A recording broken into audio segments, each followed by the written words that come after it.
Siang itu seorang bocah menemukan sebuah flash disk putih tergeletak di dekat puing rumah Sahroni.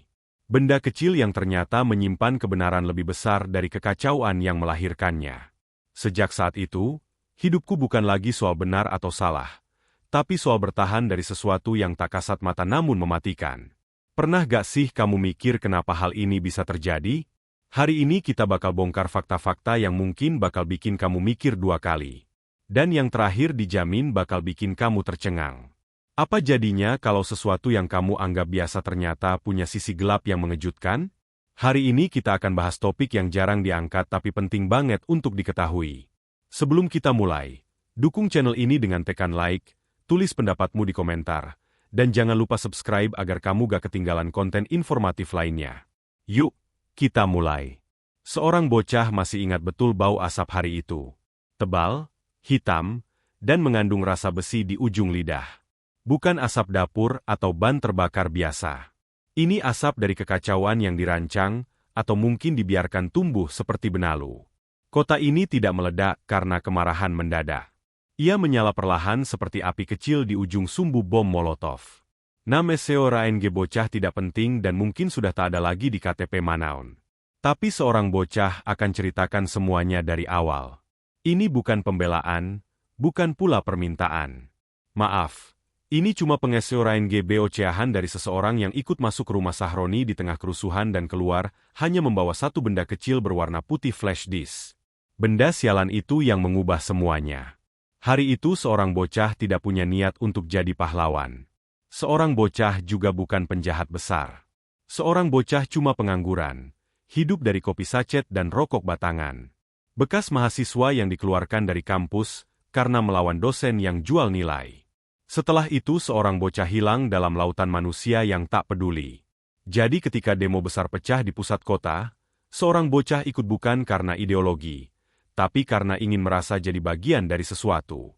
Apapun massa sudah memadati jalan sejak pagi. Poster-poster rusak berkibar, spanduk dilumuri lumpur, dan suara teriakan bersahutan dengan sirene polisi. Sahroni, anggota DPR yang dikenal tajam lidahnya dan busuk dalam urusan uang rakyat jadi sasaran utama. Semua orang tahu rumahnya ada di pojok kompleks elit yang pagar temboknya lebih tinggi dari moralnya. Ketika pagar itu akhirnya jebol, entah karena massa atau memang sengaja dibiarkan terbuka, seorang bocah ikut masuk. Bukan karena ingin merampok, seorang bocah bahkan enggak tahu kenapa. Mungkin karena penasaran. Mungkin karena ingin tahu seperti apa dunia orang kaya dari dalam. Tapi yang kutemukan justru bukan kemewahan, melainkan kekacauan yang lebih dalam. Rumah itu kosong, tak ada suara. Hanya kaca, pecah, sofa terbalik, dan foto keluarga Sahroni yang dicoret spidol merah. Lampu gantung pecah, nyaris jatuh menimpa seorang bocah. Orang-orang lain mulai mengangkut TV, jam dinding mahal, lukisan, bahkan lemari. Seorang bocah tak ambil apa-apa. Seorang bocah hanya berjalan menyusuri lorong, hingga sampai di sebuah ruangan kecil. Pintu kayu itu terbuka setengah, dan di dalamnya meja kerja dengan laptop yang sudah dihancurkan. Tapi satu laci terbuka dan dari dalamnya benda kecil putih seperti menunggu. Sebuah flash disk tanpa label. Entah kenapa seorang bocah mengambilnya. Bukan karena tahu isinya, bukan karena berharap uang. Murni insting atau mungkin intuisi bahwa benda ini lebih penting dari semua barang mahal di rumah itu. Seorang bocah menyelipkannya ke seorang bocah Hudi, dan pergi tanpa menoleh lagi. Di luar kerusuhan makin menjadi. Suara tembakan peringatan terdengar di kejauhan. Beberapa orang mulai berlari, ada yang jatuh. Seorang bocah tidak tahu siapa memulai semua ini, tapi jelas tidak akan selesai hari itu. Malamnya seorang bocah duduk di kamar kos. Di depan laptop butut yang sering kupakai main game bajakan, seorang bocah colok flash disk itu. Ada 3 folder di dalamnya. Satu bernama catatan, satu lagi dokumen, dan yang ketiga operasi rantai. Tidak ada satupun yang terkunci, tapi seorang bocah belum berani membukanya malam itu. Lucu ya, kota terbakar. Seorang bocah bisa saja mati hari itu, tapi yang membuat tanganku gemetar bukan polisi atau gas air mata, melainkan sebuah flash disk putih yang diam di meja. Benda kecil itu terasa berat. Seolah tahu kalau ia membawa lebih dari sekadar data di luar kamar. Teman kosku mabuk. Mereka bicara soal Sahroni yang katanya kabur lewat helikopter pribadi. Ada yang bilang dia dibunuh massa. Ada juga yang bilang dia sengaja menghilang karena ada rahasia negara yang bocor. Seorang bocah mendengarkan setengah hati. Sebagian karena TSORANGBOCHT. Sebagian karena seorang bocah merasa seorang bocah tahu potongan rahasia itu ada di tanganku. Itulah awalnya. Banyak orang pikir penemuan besar datang dengan guntur dan sorak-sorai. Tapi kadang ia datang dalam diam, dalam benda seukuran jempol tangan, dalam keputusan sepele, masuk atau tidak ke sebuah rumah, ambil atau tidak satu benda. Dan sekarang setelah semua yang terjadi, seorang bocah di sini menulis pengesoran GBOChan ini dari tempat yang tak bisa kusebutkan. Seorang bocah tahu mereka mencariku. Seorang bocah tahu seorang bocah bukan siapa-siapa yang berani melawan kekuatan sebesar ini. Tapi satu hal yang kupelajari sejak hari itu, bukan orang kuat yang mengubah dunia. Terkadang dunia berubah, karena satu orang biasa yang menemukan sesuatu yang tak seharusnya dia temukan. Seorang bocah tahu pertanyaan paling pertama yang muncul setelah membaca semua ini, adalah kenapa kamu ambil flash disk itu? Kenapa kamu nggak kabur aja kayak orang waras lainnya? Jawabannya sederhana. Seorang bocah memang bukan orang waras. Tapi di luar itu ada satu nama yang terus-menerus menggema di kepala seorang bocah sejak sebelum hari itu. Sahroni. Sahroni bukan cuma nama politisi. Dia simbol. Simbol dari semua orang yang hidupnya makin mewah di atas penderitaan orang kecil, seperti seorang bocah. Dia wajah yang muncul di TV, debat sana-sini, teriak soal nasionalisme sambil tangannya main projek. Dia orang yang bisa senyum saat dituduh korupsi. Lalu naik mobil mewah, keluar dari gedung KPK dan menyapa wartawan dengan gaya kayak habis menang lotre. Seorang bocah ingat pertama kali dengar namanya waktu masih kuliah. Dosen hukum tata negara kami pernah berkata, negara ini dibajak oleh 3 golongan. Korporasi, birokrat busuk, dan politikus penuh akal kayak Sahroni. Waktu itu seorang bocah cuman ketawa. Kupikir itu cuma ungkapan frustrasi. Tapi setelah kena drop out karena kuadukan soal manipulasi dana riset FSEORANGBOCHLTAS dan malah seorang bocah yang dikeluarkan, semua masuk akal. Sahroni makin naik daun beberapa tahun terakhir. Ia dikenal sebagai si serigala dalam jazz. Licin, pintar bicara, dan punya jaringan sampai luar negeri. Tapi di balik semua itu, dia juga jadi buah bibir karena banyak kasus gelap yang katanya nyangkut ke dia, tapi tak pernah berhasil dibuktikan. Entah sudah berapa kali namanya disebut di forum-forum online, seorang BOChan whistleblower dan tak konspirasi, tapi selalu hilang begitu saja. Dianggap teori, hawa atau fitnah dari lawan politik. Tapi semua orang yang pernah hidup cukup lama di negara ini tahu kalau suara sumbang tiba-tiba hilang. Itu bukan karena mereka salah. Dan rumah Sahroni yang dijarah hari itu bukan kebetulan. Meskipun massa bergerak sporadis, entah kenapa ada jalur khusus menuju rumahnya. Seakan-akan seseorang sengaja membuka jalan. Anehnya, rumah Sahroni adalah satu dari sedikit rumah pejabat yang benar-benar digeledah sampai ke pondasi. Yang lain hanya dibakar pagar depannya. Seorang bocah baru sadar belakangan. Mungkin memang ada orang yang ingin rumah itu dijarah, tapi bukan untuk dihancurkan, melainkan untuk menemukan sesuatu. Sesuatu yang seorang bocah kebetulan ambil lebih dulu. Seorang bocah pernah dengar desas-desus soal file hitam milik Sahroni. Berisi bukti kejahatan politik, pemetaan oposisi dan bahkan skema pembunuhan karakter lewat media. Konon Sahroni menyimpan itu sebagai jaminan hidup. Kalau dia dijatuhkan, F itu akan bocor dan semua yang terkait akan ikut tenggelam bersamanya. Teori itu terdengar seperti cerita fiksi sampai seorang bocah lihat isi flash disk itu. Tapi kita belum sampai ke sana. Balik ke Sahroni. Apa yang membuat dia begitu DSORANGBOCHT? Jawabannya bukan uang. Banyak politisi kaya, tapi sedikit yang secerdas dia memainkan semua sisi. Pemerintahan, bisnis, ormas, bahkan kriminal. Ia tidak punya partai besar, tapi selalu berada di tengah keputusan penting. Ia tidak pernah jadi tersangka, tapi selalu ada namanya di belakang panggung. Ia bukan singa. Dia bayangan yang bergerak bersamaan dengan singa. Tak pernah disorot, tapi selalu mematikan. Mungkin itulah kenapa waktu demo itu banyak yang ikut bukan karena ideologi, tapi karena benci. Benci pada simbol, pada sistem yang melindungi orang seperti Sahroni. Seorang bocah tahu karena seorang bocah sendiri begitu. Seorang bocah gak pernah dijahati Sahroni secara langsung. Tapi hidupku hancur oleh sistem yang dia wakili. Maka ketika rumah itu terbuka, seorang bocah masuk bukan untuk mencuri, tapi untuk melihat seperti apa tulang-tulang istana orang kaya, yang katanya kebal hukum itu. Dan ironisnya seorang bocah enggak ketemu harta karun. Seorang bocah cuma ketemu flash disk putih. Orang lain mungkin ambil perhiasan, kamera, bahkan kursi antik. Tapi entah kenapa, seorang bocah merasa flash disk itulah yang paling berharga. Ada sesuatu dalam cara dia jatuh di antara tumpukan dokumen berserakan seperti benda yang jatuh bukan karena panik, tapi karena disembunyikan. Seperti pesan terakhir malam itu saat seorang bocah colok ke laptopku dan melihat folder berjudul Operasi Rantai. Seorang bocah tahu ini bukan flash disk biasa. Tapi yang lebih gila di folder catatan seorang bocah lihat sebuah file PDF yang berjudul orang-orang yang harus dikorbankan jika terjadi kerusuhan besar. Seorang bocah belum berani buka file itu malam itu. Seorang bocah hanya menatapnya. Tanganku dingin, jantungku berdebar. Tiba-tiba seorang bocah sadar seorang bocah bukan lagi penonton dalam cerita negara ini. Seorang bocah baru saja masuk ke dalamnya. Bukan sebagai tokoh utama, tapi sebagai ancaman. Dan kamu tahu apa yang paling meneseor NGBOCH kan? Seorang bocah sadar kalau seorang bocah bisa menemukannya, maka orang lain juga bisa menemukan seorang bocah. Flash disk itu kecil, ringan, warnanya putih polos tanpa merek.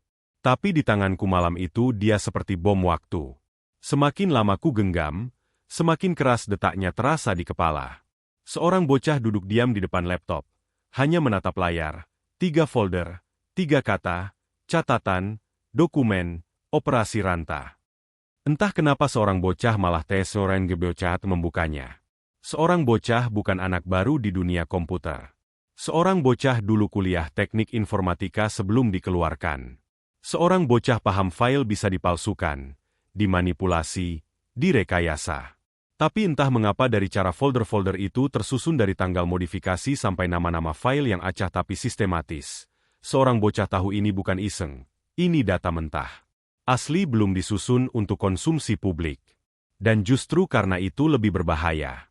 Seorang bocah klik folder pertama. Catatan isinya campuran dokumen PDF, file rekaman suara. Seorang bocah buka salah satunya catatan pertemuan 17 Maret PDF. Hanya 2 halaman. Tapi cukup untuk membuatku mengernyit. Ada daftar nama dan kode-kode yang tak langsung kupahami. Tapi beberapa nama seorang bocah kenal. Bukan kenal secara pribadi, tapi familiar dari berita. Salah satunya mantan gubernur yang mengundurkan diri mendadak tahun lalu yang katanya, karena alasan kesehatan.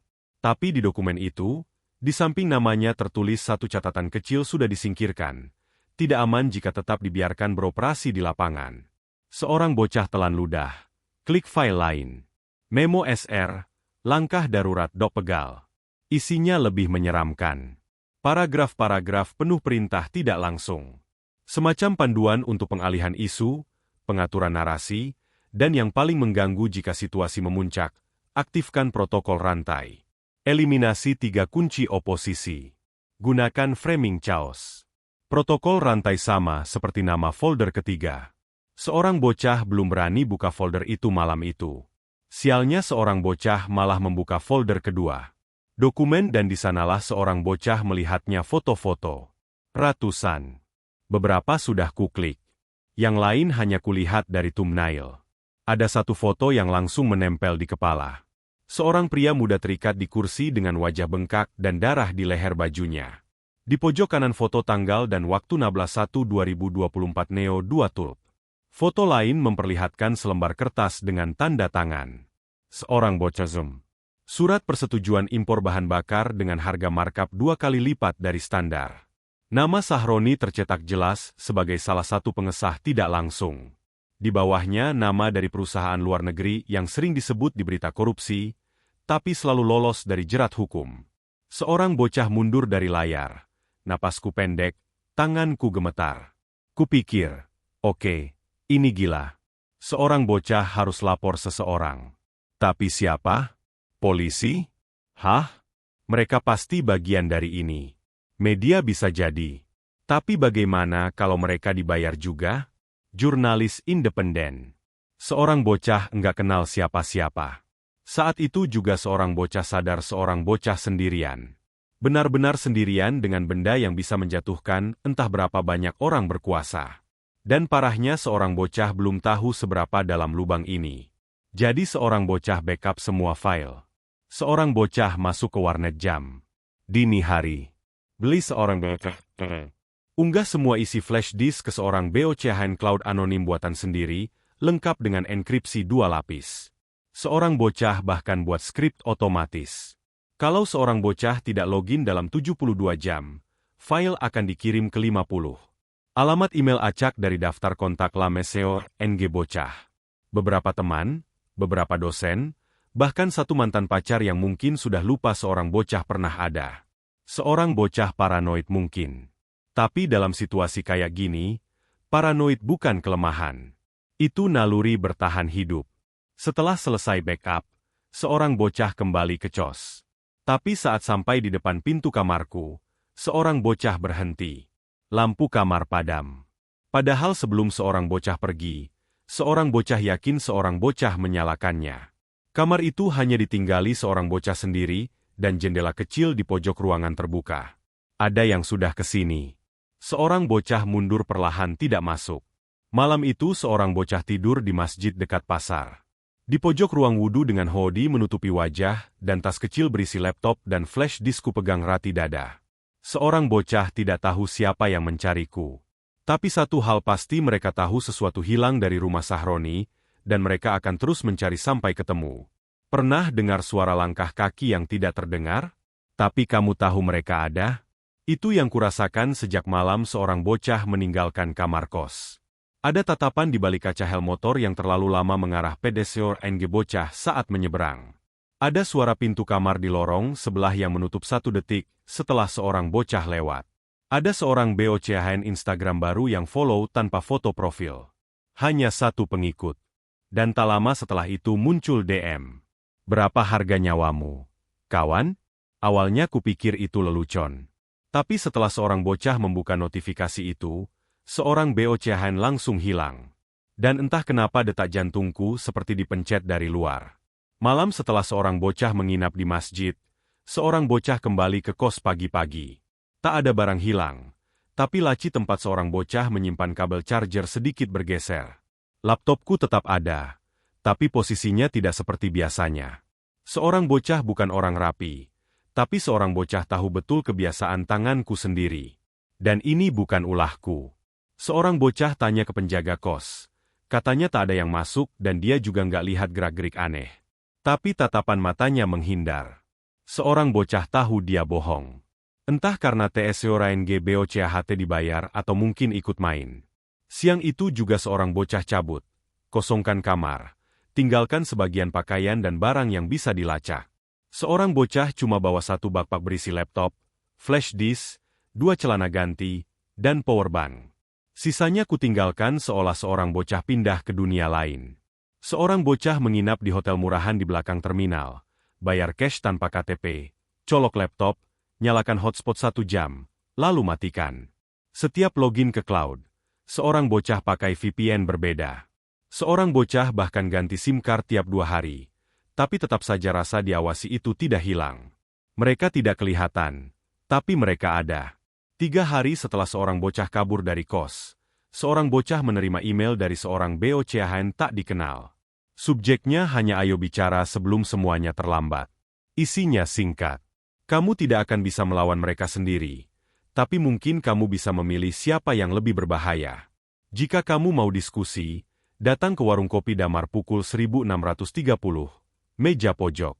Sendiri tanpa tanda tangan, tanpa ancaman langsung. Seorang bocah berpikir lama sebelum akhirnya pergi. Bukan karena percaya, tapi karena penasaran siapa yang cukup nekat menghubungiku secara langsung. Warung kopi Damar bukan tempat yang asing.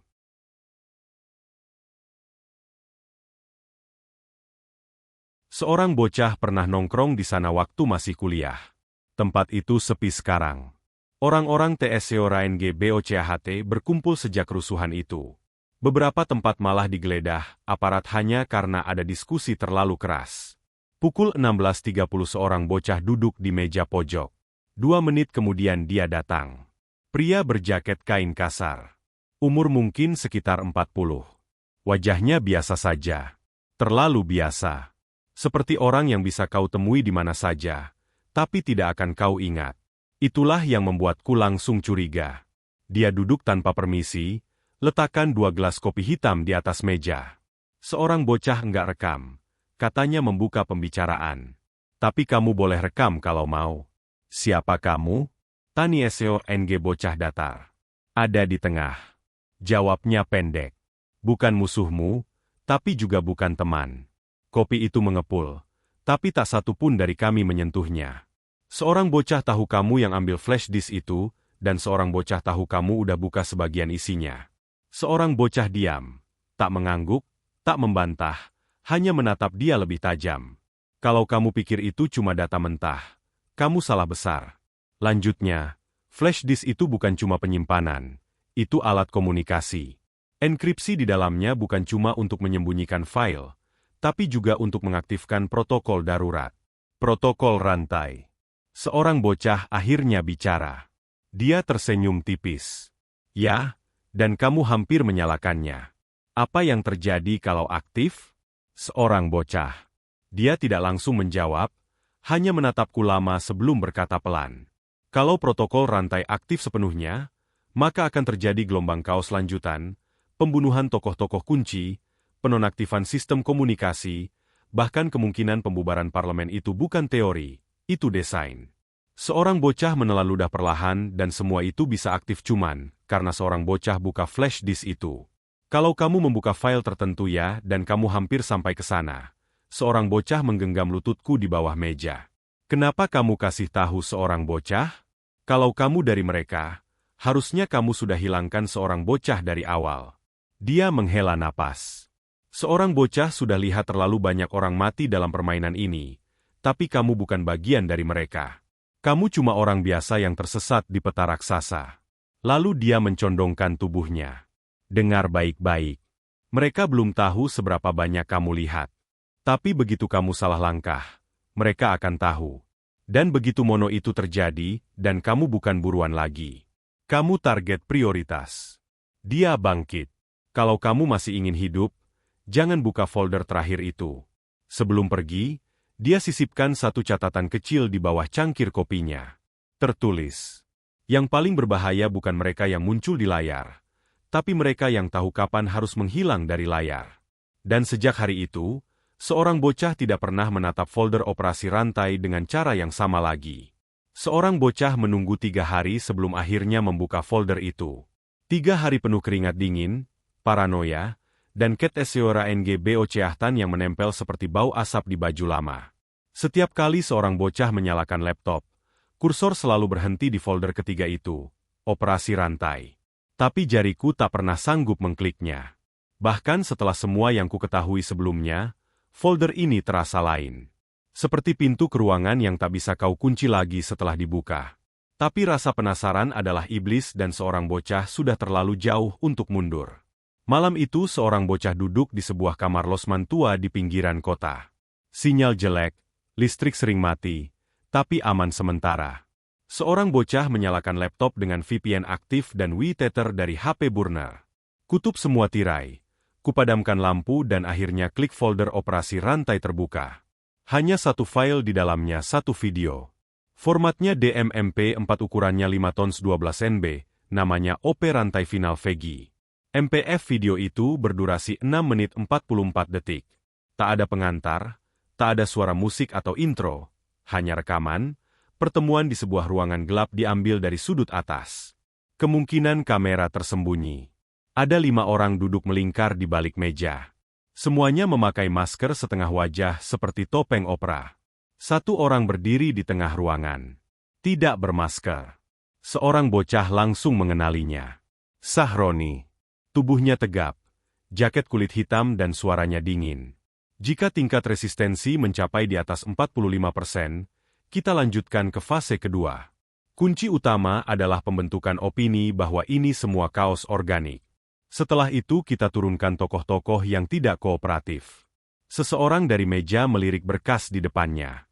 3 nama untuk dieliminasi. Sudah pasti. Sahroni mengangguk. 2 sudah dipantau, 1 masih abu-abu. Tapi dia terlalu banyak tahu. Lalu kamera memperbesar. Entah kenapa atau mungkin zoom digital dari file. Salah satu berkas di meja memperlihatkan nama dan foto. Seorang aktivis, seorang jurnalis, dan 1 nama terakhir dosen hukum tata negara. Dosenku dulu yang menghilang tahun lalu, yang pernah bilang di kelas, negara ini akan runtuh bukan karena perang, tapi karena diamnya orang pintar. Seorang bocah mundur, napas tercekat, lalu video beralih. Slide digital seperti presentasi muncul. Di layar tertulis protokol rantai, F2 simulasi kaos terkontrol disusul dengan poin pound. Pembakaran fasilitas tertentu untuk framing, pembebasan napi tertentu untuk memperkeruh keadaan, intervensi medsos melalui seorang BOCAHN bot. Aktivasi kekuatan sipil bersenjata untuk framing konflik horizontal. Seorang bocah membaca semua itu seperti mimpi buruk yang jadi nyata, dan kemudian bagian terakhir muncul. Jika file ini terbuka tanpa kode verifikasi sah, sistem akan aktifkan sinyal pelacak otomatis. Jika dibuka oleh pihak non-otoritatif, seluruh node jaringan akan menganggap status terancam. Waktu respon 24 jam. Seorang bocah langsung panik. Matikan laptop. Cabut semua koneksi.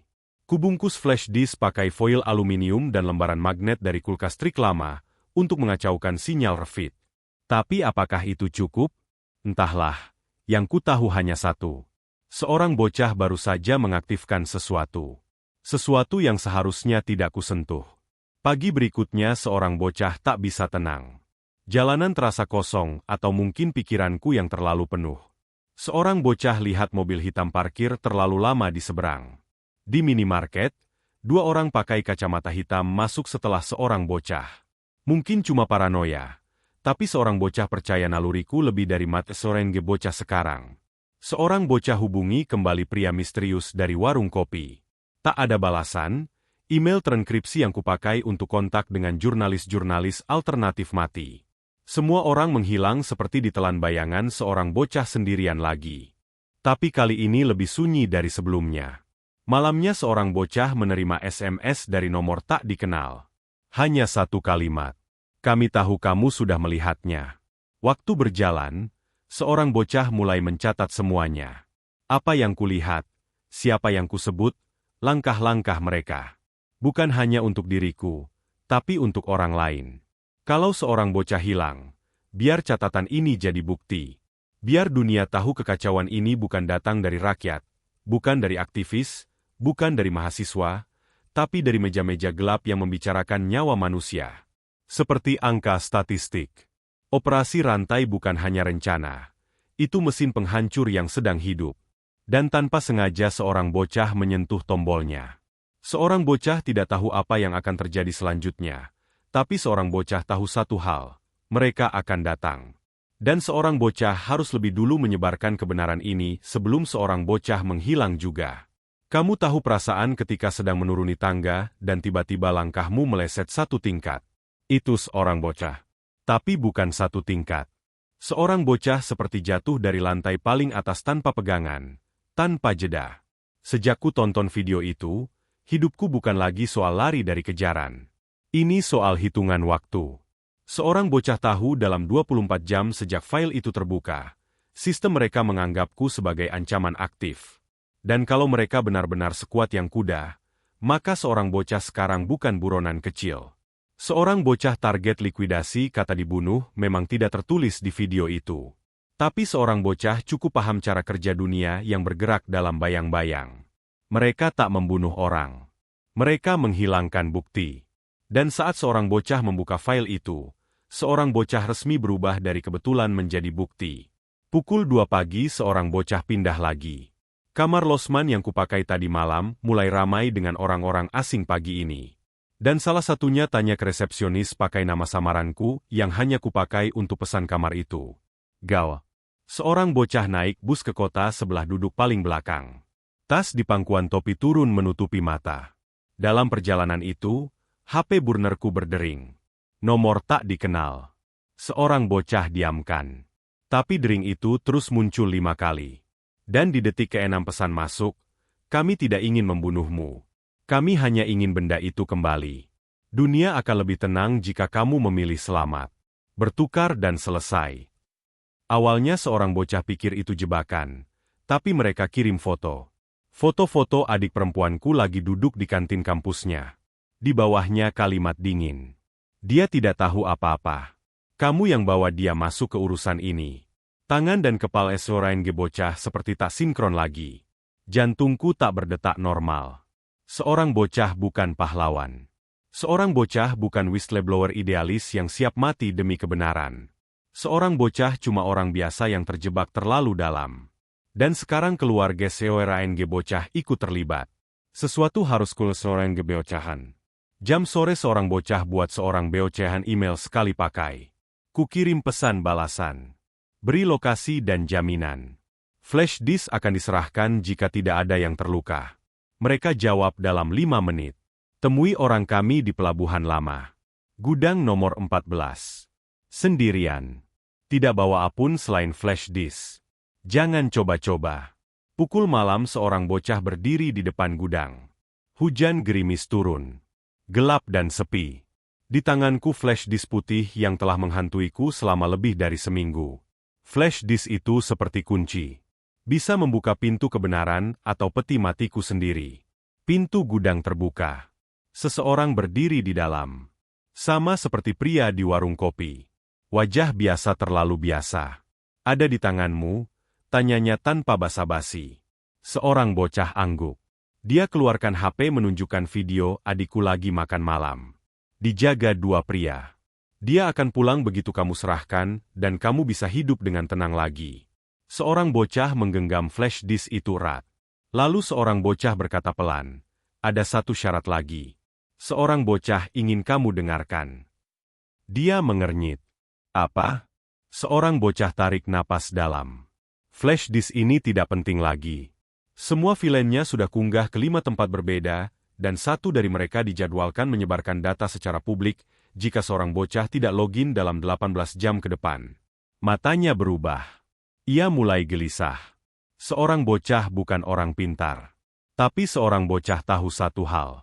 Jika kalian bunuh seorang bocah, data ini akan lebih cepat tersebar.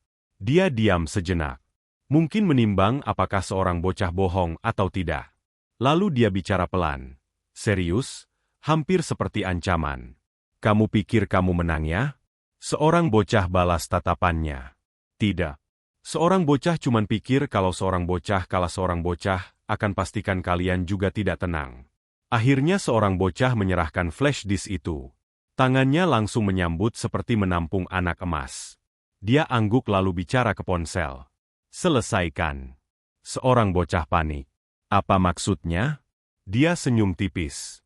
Jangan khawatir. Dia akan selesai makan malam lalu pulang. Seorang bocah ingin percaya. Tapi seorang bocah tidak bodoh. Seorang bocah tahu sejak momen seorang bocah buka folder itu tidak akan ada kata selamat. Tapi seorang bocah tidak akan diam. Seorang bocah akan terus bergerak. Menulis, mengunggah, mengirimkan salinan data ke tempat-tempat yang tidak bisa mereka tutup. Karena jika mereka sudah menganggap nyawa seorang bocah sebagai harga tukar, maka seorang bocah akan pastikan nyawa seorang bocah cukup mahal untuk mereka pikir 2 kali sebelum menarik pelatuk. Orang-orang bilang, jika kamu berhasil keluar hidup-hidup dari sebuah pertemuan gelap, itu artinya kamu aman. Tapi bagiku keluar dari gudang itu adalah awal dari neraka yang baru. Flash disknya memang sudah bukan di tanganku, tapi isi dan salinannya masih ada di 5 tempat berbeda. 5 seorang bocahan cloud tersembunyi, 5 pemicu waktu otomatis, dan 1 perintah sederhana. Jika seorang bocah tidak login, kebenaran akan meledak. Kupikir dengan cara itu seorang bocah bisa mengendalikan situasi.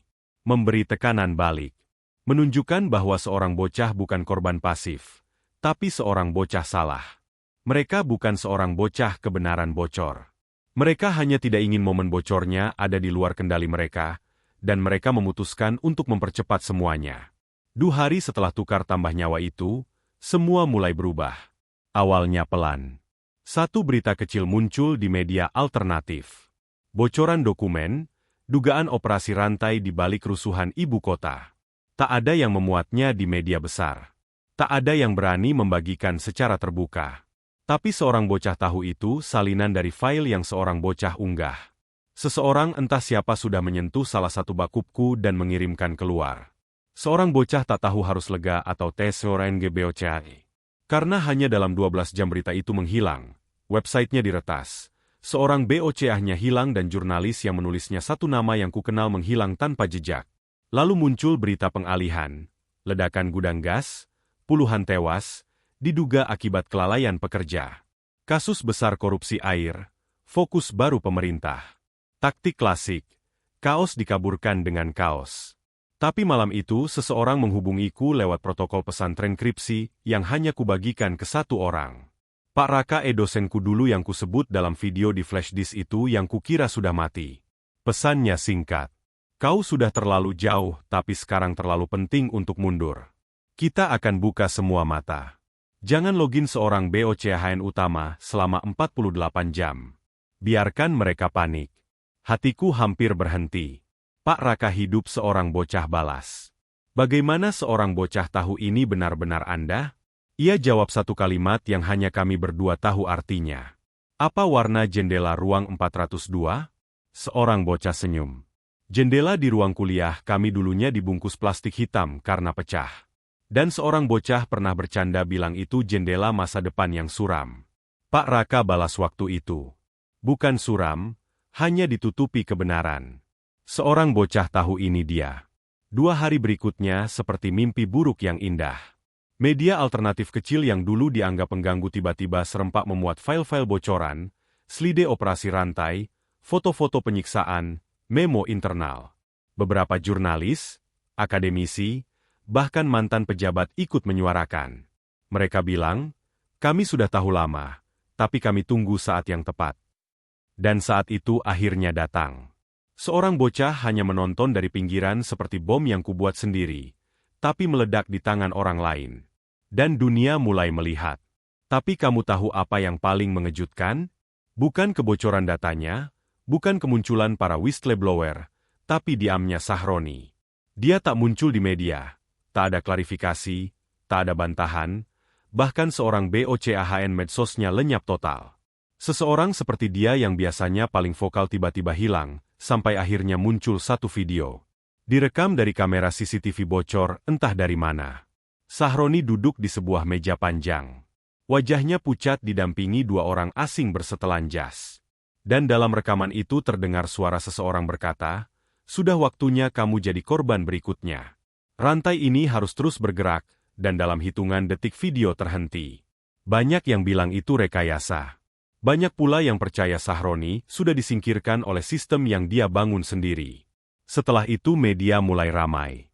Pemerintah terguncang. Beberapa anggota parlemen mundur. Ormas-ormas besar menghapus dukungan investigasi dibuka, atau paling tidak pura-pura dibuka. Tapi seorang bocah tahu ini belum akhir. Karena sistem sejahat ini tidak tumbang dalam semalam. Mereka hanya mengganti wajah mengorbankan 1-2 tokoh, untuk mempertahankan fondasi. Dan seorang bocah masih dalam pelarian. Malam ini seorang bocah duduk di atap sebuah rumah tua di kota yang tak pernah kuceritakan namanya kepada siapapun. Di depanku catatan-catatan kecil, peta-peta koneksi dan satu laptop butut yang masih menyimpan file asli flash disk itu. Banyak orang menganggap seorang bocah pahlawan. Seorang bocah bukan. Seorang bocah hanya satu kesalahan sistem. Satu celah kecil yang tak mereka perhitungkan. Tapi kadang satu celah saja cukup untuk mengalirkan cahaya. Dan sekarang mereka sudah membuka semua mata. Tinggal satu pertanyaan. Siapa yang berani membuka mulutnya berikutnya? Seorang bocah pernah berpikir jejak digital bisa dihapus. Klik delete. Bersih kupikir. Kalau seorang bocah cukup cermat menyembunyikan lokasi, menyamarkan identitas, menyamarkan sinyal, maka seorang bocah bisa jadi hantu. Tapi seorang bocah lupa satu hal, yang kutang bukan mesin biasa, tapi sistem yang dibangun dari kepanikan orang-orang berkuasa. Dan sistem itu tidak diam. Ia belajar, ia memburu. Setelah kebocoran itu, seorang bocah pindah lagi. Kota ke-13 dalam 2 minggu. Nama palsu, HP burner keempat, laptop bersih, semua file backup sudah kuanti tempat. Cloud pertama sudah kutup. Skrip penyebaran otomatis yang kubuat sudah kusel ulang. Tapi seorang bocah merasa semua itu sia-sia karena malam itu emailku dibobol. Bukan yang utama, tapi satu dari seorang BOCHN umpan seorang BOCHN yang hanya kupakai untuk berinteraksi dengan satu sumber di luar negeri. Seorang jurnalis investigasi dari Belgia yang pernah bilang, jika kamu mati, pastikan kematianmu membuat mereka rugi besar. Seorang bocah menghubunginya pakai seorang BOCHN yang hanya kupakai satu kali. Dan sekarang seorang BOCHN itu dibuka dari IP Jakarta. Bukan sembarang IP, seorang bocah cek via tool pelacak. IP-nya dari sebuah kementerian, dan artinya mereka tidak hanya tahu siapa seorang bocah. Mereka sedang menelusuri siapa yang kutemui. Bukan seorang bocah saja yang dalam bahaya. Hari itu juga seorang bocah putuskan untuk menghapus jejakku. Tapi dari ingatan mereka. Langkah pertama, kupindahkan semua file ke satu tempat terakhir. Bukan cloud, tapi perangkat fisik. 2 flash disk kecil yang disembunyikan dalam 2 benda paling biasa. Satu tersembunyi di dalam pelindung buku catatan, dan satu lagi di balik casing HP rusak. Langkah kedua, seorang bocah menulis surat panjang bukan email, tapi surat cetak. Ditulis tangan isinya nama-nama, peristiwa, urutan kejadian, dan satu hal penting, bagaimana mereka menghapus jejak. Surat itu kubungkus dan kukirim via pos ketiga alamat rumah seorang mantan aktivis HAM, seorang pengacara yang dulu pernah membela wartawan. Dan rumah ibuku. Ya, rumah ibuku. Karena meskipun seorang bocah tahu dia akan panik, seorang bocah butuh satu tempat yang pasti dibuka oleh seseorang yang peduli. Tapi mereka lebih cepat. Sore harinya seorang bocah lihat nama ibuku muncul. Di berita ibu mahasiswa terkait bocoran flash disk menghilang secara misterius. Tulang punggungku seolah patah. Bukan karena berita itu, tapi karena seorang bocah tahu itu bukan kebetulan. Itu peringatan. Langsung ke jantungku. Seorang bocah bukan lagi pelarian. Seorang bocah penanda ancaman. Mereka tidak perlu membunuhku. Mereka hanya perlu membuatku diam. Dan perlahan orang-orang di sekitarku mulai menghilang. Pak Raka, tak ada kabar sejak seminggu. Seorang BOCHN jurnalis yang dulu menyebarkan bocoran mendadak tak aktif. Forum-forum yang dulu penuh diskusi, dibungkam, dibanjiri bot, dikacaukan HOA dan yang lebih parah, publik mulai lupa. Seorang bocah kira setelah semua kebenaran muncul, orang akan marah, bergerak, memaksa perubahan tapi yang terjadi malah sebaliknya. Mereka lelah, terlalu banyak berita, terlalu banyak skandal. Dan sekarang saat operasi rantai terungkap, mereka anggap itu hanya satu lagi teori konspirasi. Seorang bocah buka Twitter malam itu atau yang tersisa dari Twitter. Satu komentar menamparku. Flash disk putih hoax murahan yang bikin pasti anak kos gabut cari sensasi. Anak kos gabut itu seorang bocah. Katanya. Setelah semua yang kulukan, setelah semua yang kukorbankan, begitu gampangnya kebenaran dikubur hanya dengan framing yang tepat. Dan saat itu seorang bocah sadar jejak yang tidak bisa dihapus itu bukan datanya, tapi seorang bocah. Selama seorang bocah masih hidup, mereka tidak bisa menutup cerita ini sepenuhnya. Tapi juga selama seorang bocah hidup, orang-orang yang kusentuh terancam. Jadi malam itu seorang bocah buat keputusan. Seorang bocah kirim semua file final ke satu sumber terakhir. Seorang sahabat lama yang kini kerja di Ngo Internasional. Dia tidak tahu banyak tentang politik, tapi dia tahu soal keberanian dan dia bisa dipercaya. Ku minta satu hal saja darinya. Jangan sebar sekarang. Tapi simpan ini dan jika suatu hari kamu dengar seorang bocah mati atau nama asliku muncul di berita, buka semuanya. Lalu seorang bocah menghilang bukan dari dunia, tapi dari diriku sendiri. Seorang bocah ganti identitas. Buang semua alat komunikasi, kubakar semua catatan dan seorang bocah pindah ke kota kecil di timur, menyamar jadi guru les komputer anak-anak.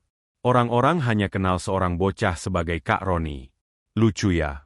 Nama Sahroni yang dulu jadi simbol kekuasaan dan Ket SEORANG BOCHN, sekarang dipakai untuk ajarkan Excel ke anak SD. Dan meski semua tampak tenang sekarang, seorang bocah tahu seorang bocah tidak akan pernah benar-benar bebas, karena sistem ini belum mati. Ia hanya bersembunyi, mengatur ulang, menunggu generasi baru untuk dilupakan. Tapi selama seorang bocah masih bernapas, selama file itu masih tersimpan, selama satu saja orang percaya pada seorang NG bocah, mereka tidak bisa menghapus semuanya karena ada jejak yang tak bisa dihapus. Jejak seorang NG bocah mereka terhadap satu orang biasa yang melihat terlalu banyak. Seorang bocah kira setelah seorang bocah menghilang semua akan selesai. Seorang bocah pikir dengan ganti nama, ganti kota, dan buang semua jejak. Seorang bocah bisa tidur nyenyak, menyembuhkan diri dari luka yang terlalu dalam. Tapi seorang bocah salah. Sistem itu lebih licik daripada yang pernah. Kupikir mereka tahu seorang bocah tidak akan pernah benar-benar diam, dan mereka juga tahu, kalau seorang bocah terus sembunyi mereka bisa mengatur narasi. Jadi mereka menciptakan sesuatu yang lebih berbahaya daripada seorang bocah. Versi palsu dari diriku sendiri. Seminggu setelah seorang bocah pindah ke kota kecil itu, seorang bocah dapat kabar dari sahabat Ngoku. Dia kirim tautan video di YouTube. Video itu memperlihatkan seseorang yang sangat mirip denganku. Pakai kaos yang sama, postur yang sama, cara bicara yang hampir identik. Berbicara di depan kamera dengan wajah datar. Suara berat mengeseora NG bocah sebagai Sahroni yang sudah menyerah dan menesaul. Skin video itu saya salah. Flash disk itu tidak ada apa-apanya. Itu hanya kebohongan yang ingin merusak nama baik banyak pihak. Saya minta maaf atas kekacauan yang saya sebabkan. Seorang bocah tonton ulang video itu berkali-kali. Setiap gerakan bibir, setiap nada suara, semua dipersiapkan dengan rapi. Tapi seorang bocah tahu itu bukan seorang bocah. Itu rekayasa sistem untuk membunuh karaktermu. Untuk mengatakan ke dunia dia sudah menyerah. Jangan dengarkan lagi. Dia bukan ancaman. Dunia percaya video itu. Media besar segera mengutipnya tanpa verifikasi. Politisi yang dulu bungkam sekarang pakai video itu sebagai bukti. Ini pengeseoran bocahan resmi. Kasus sudah selesai. Orang-orang di kota kecil tempat seorang bocah tinggal mulai menatapku aneh. Ada bisik-bisik, ada tatapan curiga. Seorang bocah jadi beban. Seorang bocah tahu seorang bocah harus bertindak. Seorang bocah menghubungi sahabat Ngo itu dan bilang, seorang bocah harus muncul lagi. Bukan untuk membuktikan siapa seorang bocah, tapi untuk menyelamatkan apa yang tersisa dari kebenaran. Tapi seorang bocah juga tahu itu seperti masuk ke sarang harimau yang siap menerkam. Seorang bocah mulai rekam video baru. Video tanpa rekayasa, tanpa editing. Hanya seorang bocah di ruang kecil di rumah kontrakan. Seorang bocah buka semua yang seorang bocah tahu. Semua yang seorang bocah TSORNGBOCatkan, semua yang seorang bocah sembunyikan. Seorang bocah ceritakan bagaimana flash disk itu ditemukan, bagaimana seorang bocah terjebak dalam permainan kekuasaan. Seorang bocah jelaskan bagaimana mereka menggunakan versi palsuku untuk membunuh reputasiku. Seorang bocah jujur tentang rasa TSORNGBOCHT, tentang keputusasaan, dan tentang harapan kecil yang masih kupunya. Seorang bocah unggah video itu ke situs-situs alternatif. Seorang bocah kirimkan ke media-media kecil, dan seorang bocah tunggu. Responsnya campur aduk. Beberapa orang percaya. Mereka bilang ini keberanian nyata. Tapi banyak yang bilang seorang bocah sudah gila, atau bagian dari konspirasi lain. Dan yang paling menyakitkan, orang-orang yang dulu kupanggil sahabat mulai menghindar. Mereka TSORNGBOCHT tertangkap basah bersekutu dengan buronan. Bocah tak peduli. Seorang bocah sadar kebenaran tidak akan mudah diterima. Dan seorang bocah tidak di sini untuk menjadi pahlawan. Seorang bocah di sini untuk memastikan bahwa versi palsu yang mereka ciptakan tidak menang.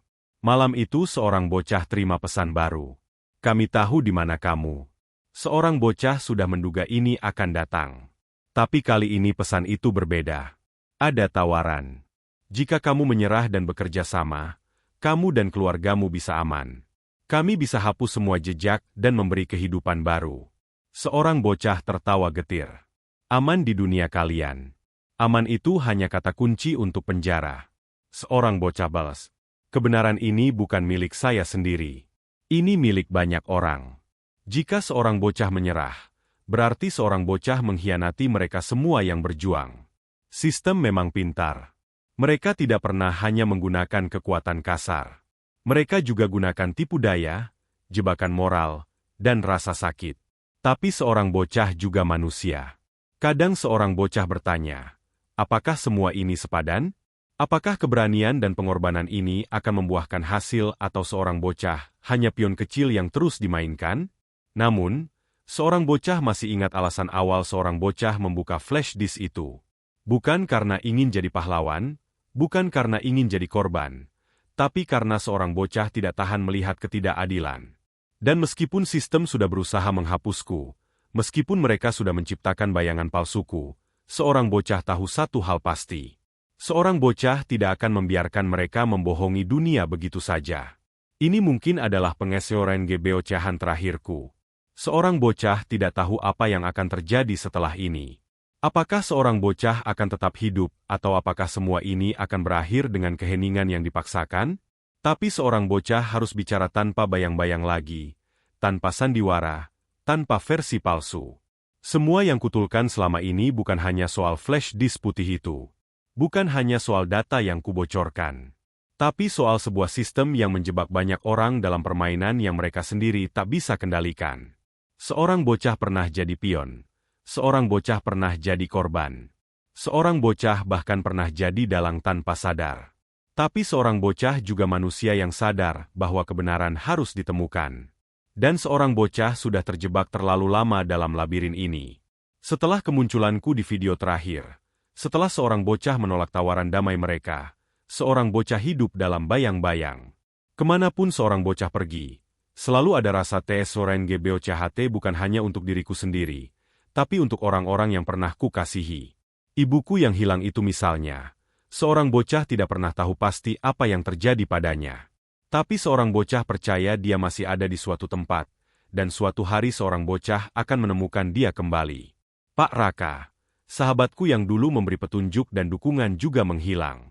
Seorang bocah yakin dia memilih jalan yang sama, menghilang untuk menyelamatkan diri dan kebenaran. Kebocoran data itu sendiri adalah petir di siang bolong.